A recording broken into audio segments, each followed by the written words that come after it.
പന്തളത്തെ വിശ്വാസ സംഗമത്തിൽ കെ മുരളീധരൻ പങ്കെടുക്കില്ല എന്ന വിവരമാണ് നമുക്ക് ലഭ്യമാകുന്നത്. ഗുരുവായൂരുള്ള കെ മുരളീധരൻ തിരുവനന്തപുരത്തേക്ക് തിരിക്കുകയാണ്. KPCC പുനഃസംഘടനയിൽ മുരളീധരന് കടുത്ത അതൃപ്തിയുണ്ടെന്ന വാർത്തകൾക്കിടെയാണ് കെ മുരളീധരൻ മടങ്ങുന്നത്. പ്രതിപക്ഷ നേതാവിനും കടുത്ത അതൃപ്തിയുണ്ട്. മുരളീധരൻ പങ്കെടുക്കാത്തതിനെ പറ്റിയുള്ള ചോദ്യത്തോട് മാധ്യമങ്ങളോട് പ്രതിപക്ഷ നേതാവ് ക്ഷുഭിതനാവുകയായിരുന്നു. KPCC പുനഃസംഘടനയിൽ പരോക്ഷ പരിഹാസവുമായി കെ സുധാകരനും രംഗത്ത് വരുന്നു. ഇത്രയും തൃപ്തി മുൻപുണ്ടായിട്ടില്ല എന്നാണ് അദ്ദേഹത്തിന്റെ പ്രതികരണം. ആവർത്തിച്ചുള്ള ചോദ്യത്തിന് പുനഃസംഘടനയിൽ തൃപ്തനാണെന്ന മറുപടി പറഞ്ഞ് അദ്ദേഹം നീങ്ങുകയായിരുന്നു. ആദ്യം ആ പ്രതികരണങ്ങൾ കാണാം. എന്തെന്ന് നിങ്ങൾക്ക് വേറെ യാതൊരു ജോലിയില്ല. രാവിലെ ഇത്രയും ചോദ്യങ്ങളായിട്ട് എന്നെ കാണാൻ വരണ്ട ഇത്രയും ചോദ്യം. നിങ്ങൾ അതൊന്നും ഈ ചോദ്യമൊന്നും എന്നോട് ചോദിക്കണ്ട. നിങ്ങൾ വെറുതെ രാവിലെ കോൺഗ്രസിന്റെ മൈക്രോസ്കോപ്പിക് ലെൻസ് വെച്ചോണ്ട് കോൺഗ്രസിൽ വല്ലാരും ഉണ്ട്, ഇതൊക്കെ ഉണ്ടാകും. അതൊന്നും അല്ല. അതൊന്നും എന്നോട് ഇത്തരം ചോദ്യങ്ങൾ ചോദിക്കണ്ട. ഞാൻ അത്തരം ചോദ്യങ്ങൾക്ക് മറുപടി പറയില്ല. ഞാൻ നിങ്ങളെ കാണുന്നു ഒന്നും അനുടയ്ക്കൊന്നും കിട്ടൂല. നമുക്ക് പിന്നെ കാണാം. നമസ്കാരം. ഞാനിപ്പോൾ ഇവിടെ പരിപാടിക്ക് വന്നതാണ് കേട്ടോ. എല്ലാം തൃപ്തനാണ്, സംതൃപ്തിയിലാണ്. ഇത്രയും ഒരു നല്ല തൃപ്തി എനിക്ക്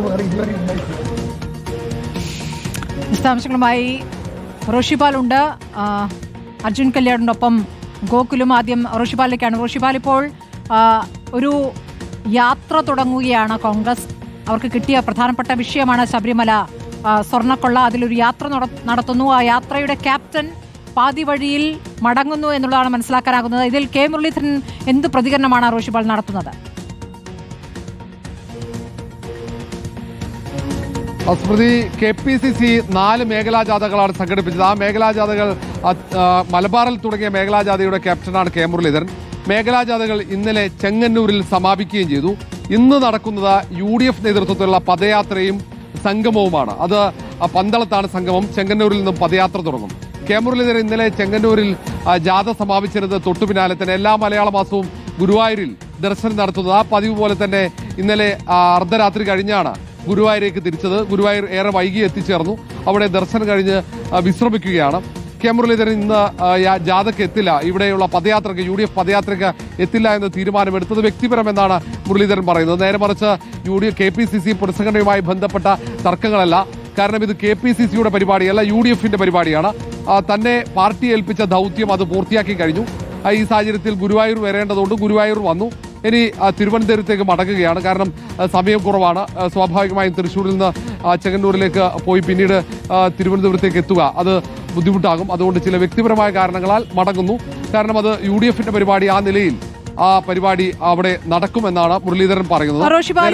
പുനഃസംഘടനയുമായി ബന്ധപ്പെട്ടാണല്ലോ റോഷിപാൽ ഇപ്പോൾ ഈ പ്രതികരണങ്ങൾ അല്ലെങ്കിൽ പ്രതികരണമില്ലായ്മയൊക്കെ നമ്മൾ കണ്ടുകൊണ്ടിരിക്കുന്നത്. അതിൽ ഇപ്പോൾ ഒരൊറ്റ പേർ VD സതീശനും മടങ്ങുന്ന ദൃശ്യങ്ങളാണ്. നേരത്തെ മാധ്യമങ്ങൾ KPCC പുനഃസംഘടനയുമായി ബന്ധപ്പെട്ടും കെ മുരളീധരന്റെ മടക്കത്തെക്കുറിച്ച് ചോദിച്ചപ്പോൾ അദ്ദേഹത്തിന് ദേഷ്യം വരികയായിരുന്നു. മാധ്യമങ്ങളോട് ക്ഷുഭിതനായിട്ടാണ് അദ്ദേഹം പ്രതികരിച്ചത്. ഒന്നും പറയാനില്ല എന്ന് പറഞ്ഞ് അദ്ദേഹം തിരിഞ്ഞു നടക്കുന്നത് കണ്ടാണ്. അതിപ്പോൾ അദ്ദേഹം മടങ്ങുന്ന ദൃശ്യങ്ങളാണ്. റോഷിപാൽ, ഇപ്പോൾ ഞാൻ പറഞ്ഞത്, ഇപ്പോൾ കെ മുരളീധരൻ മടങ്ങുന്നു. പല നേതാക്കൾ പ്രതികരിക്കുന്നു. പല നേതാക്കൾ അർത്ഥഗർഭമായ പ്രതികരണങ്ങൾ നടത്തുന്നു. ചിലർ മൗനത്തിലുമാണ്. ഇതൊക്കെ തന്നെ ഒരു അസംതൃപ്തിയുടെ സൂചനകൾ നമുക്ക് നൽകുന്നതാണ്. അപ്പോൾ കെ മുരളീധരനുമായി ബന്ധപ്പെട്ട് അറിയാനാകുന്നത് ഒരേ ഒരു പേരെ ഈ പുനഃസംഘടനയിൽ അദ്ദേഹം നിർദ്ദേശിച്ചിരുന്നുള്ളൂ. ആ പേര് പോലും പരിഗണിക്കപ്പെട്ടിട്ടില്ല എന്നുള്ളതാണ്. എന്താണ് റോഷിപാൽ അറിയാനാകുന്നത്? സ്മൃതി, കെ മുരളീധരന് കടുത്ത അമർഷമുണ്ട്.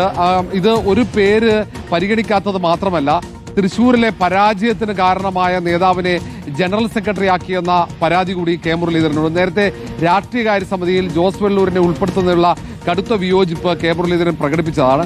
ആ വിയോജിപ്പ് അവഗണിച്ചുകൊണ്ട് മുൻ DCC അധ്യക്ഷൻ കൂടിയായ വെള്ളൂരിനെ കമ്മിറ്റിയിൽ ജനറൽ സെക്രട്ടറി ആക്കിയതിലുള്ള അസംതൃപ്തിയാണ് ഇന്നലെ പ്രകടിപ്പിച്ചത്. നേരെ മറിച്ച് പരസ്യമായ രൂക്ഷമായ പ്രതികരണത്തിലേക്ക് മുരളീധരനോ VD സതീശനോ വരില്ല. കെ മുരളീധരനും VD സതീശനും ഒരേ പാളയത്തിലാണ് ഇപ്പോൾ നിൽക്കുന്നത്. VD സതീശൻ നയിക്കുന്ന ജാഥയാണ് ഇന്ന് നടക്കുന്നത്.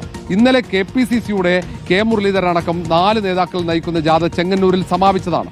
അപ്പോൾ ഇന്ന് നടക്കുന്നത് UDFന്റെ ജാഥയാണ്. UDFന്റെ ഘടകകക്ഷി നേതാക്കളടക്കമുള്ള അവർ ഇന്ന് പ്രതിപക്ഷ നേതാവ് VD സതീശന്റെ നേതൃത്വത്തിൽ ഇന്ന് ചെങ്ങന്നൂരിൽ നിന്നും അവർ പദയാത്രയായി നേരെ പന്തളത്ത് സമാപിക്കുന്ന രീതിയിലാണ് ആസൂത്രണം ചെയ്തത്. അതാണ് കെ മുരളീധരൻ പറയുന്നത്. കെ മുരളീധരൻ ഇന്നത്തെ പരിപാടി ബഹിഷ്കരിച്ചതല്ല, അത് തെറ്റാണ്. അത് ചില തെറ്റായ രീതിയിലുള്ള പ്രചാരണം നടത്തുന്നതാണ്. താൻ വ്യക്തിപരമായ കാരണങ്ങളാണ് സാധാരണ വരുന്നത് പോലെ ഗുരുവായൂരിലെത്തി വൈകിയതുകൊണ്ട് ഗുരുവായൂർ നേരെ തിരുവനന്തപുരത്തേക്ക് പോകും. അവിടെ എല്ലാ പ്രമുഖരായ നേതാക്കളുമുണ്ട്. അത് ചർച്ച ചെയ്യപ്പെടേണ്ട വിഷയമല്ലെന്ന് കെ മുരളീധരൻ വിശദീകരിക്കുമ്പോൾ തന്നെ കോൺഗ്രസ് നേതൃത്വം നടത്തുന്ന പരിപാടികൾ ഇവരൊക്കെ പങ്കെടുക്കുമോ, അതുമായി സഹകരിക്കുമോ എന്നതാണ് ഇനി ഏറ്റവും പ്രധാനമായും കാത്തിരുന്ന് കാണേണ്ടത്. സാധാരണഗതിയിൽ കെ മുരളീധരൻ അതൃപ്തിയൊക്കെ വ്യക്തമാക്കാറുള്ളതാണ് തന്റെ പ്രതികരണങ്ങൾ കൊണ്ട്. അതും വളരെ ഷാർപ്പായ പ്രതികരണങ്ങൾ പല ഘട്ടങ്ങളിലും അദ്ദേഹത്തിന്റെ ഭാഗത്തു നിന്ന് പരിഹാസ രൂപേണ തന്നെ പുറത്തു വരാറുള്ളതാണ്. പക്ഷേ ഇത്തവണ അദ്ദേഹം പ്രതികരിക്കാതെ പോയി, മൗനത്തോടുകൂടി പോയി. അത് വ്യക്തിപരമായ കാര്യങ്ങൾ എന്ന് വിശദീകരിച്ചുകൊണ്ട് പോയി. പക്ഷേ അടുത്ത ദിവസങ്ങളിൽ പ്രതികരണം ഉണ്ടാകില്ല എന്നും പറയാൻ പറ്റില്ലല്ലോ റോഷിപാൽ. സ്വാഭാവികമായും വരും ദിവസങ്ങളിൽ നേതാക്കളുടെ പ്രതികരണത്തിന് സാധ്യതയുണ്ട്. ഇന്ന് ഈ വിശ്വാസ സംഗമവും പദയാത്രയും കഴിഞ്ഞാൽ നാളെ മുതൽ അസംതൃപ്തരായ നേതാക്കളുടെ പ്രതികരണങ്ങൾ വരാൻ സാധ്യത വളരെ കൂടുതലാണ്. ഒരുപക്ഷെ കെ മുരളീധരൻ നാളെ തിരുവനന്തപുരത്തായിരിക്കും. പ്രതികരണത്തിനുള്ള സാധ്യതയുണ്ട്. കാരണം മുരളീധരന് നൽകിയ പേര് പരിഗണിക്കാത്തതിനപ്പുറത്തേക്ക് മുരളീധരന്റെ പരാജയത്തിന് കാരണക്കാരനായ നേതാവിനെ ജനറൽ സെക്രട്ടറി ആക്കി എന്നതാണ് പരാതി. വി ഡി സതീശനാണെങ്കിൽ സെക്രട്ടറിമാരെ പ്രഖ്യാപിക്കാത്തതിലുള്ള അസംതൃപ്തിയുണ്ട്. വി ഡി സതീശൻ നൽകിയ പേരുകളിൽ പലരെയും പരിഗണിച്ചിട്ടില്ല. അതിനപ്പുറത്തേക്ക് സെക്രട്ടറിമാരെ പ്രഖ്യാപിക്കാത്തതിലുള്ള അസംതൃപ്തി കൂടിയാണ് ഇന്നലെ വി ഡി സതീശൻ പരസ്യമായി തന്നെ പ്രകടിപ്പിച്ചത്. ഇന്നലെ ജോസ് വള്ളൂരിനെ ജനറൽ സെക്രട്ടറി ആക്കിയതിലുള്ള അസംതൃപ്തി അത് ഇന്നലെ തന്നെ മുരളീധരൻ പ്രകടിപ്പിച്ചതാണ്. ഏതായാലും നാളെ മുതൽ തന്നെ ഈ അസംതൃപ്തരായ നേതാക്കളുടെ കൂട്ടം പ്രതികരിക്കാൻ സാധ്യതയുണ്ട്. അതിനപ്പുറത്തേക്ക് AI ഗ്രൂപ്പുകൾക്ക് കടുത്ത അസംതൃപ്തിയില്ല. കാരണം അവർ നൽകിയ പേരുകളൊക്കെ പരിഗണിച്ചിട്ടുണ്ട് എന്നതാണ്. അവർക്ക് അത്ര പരാതിയോ അമർഷമോ ഇല്ലാത്തത്. എന്നാൽ പോലും ചില പേരുകൾ വിട്ടുപോയിട്ടുണ്ടെങ്കിലും അവർ നൽകിയ പരമാവധി പേരുകൾ പരിഗണിക്കാൻ ഹൈക്കമാൻഡും KPCC നേതൃത്വവും തയ്യാറായിട്ടുണ്ടെന്നാണ് AI ഗ്രൂപ്പുകളുടെ നേതാക്കൾ പറയുന്നത്. ശരി.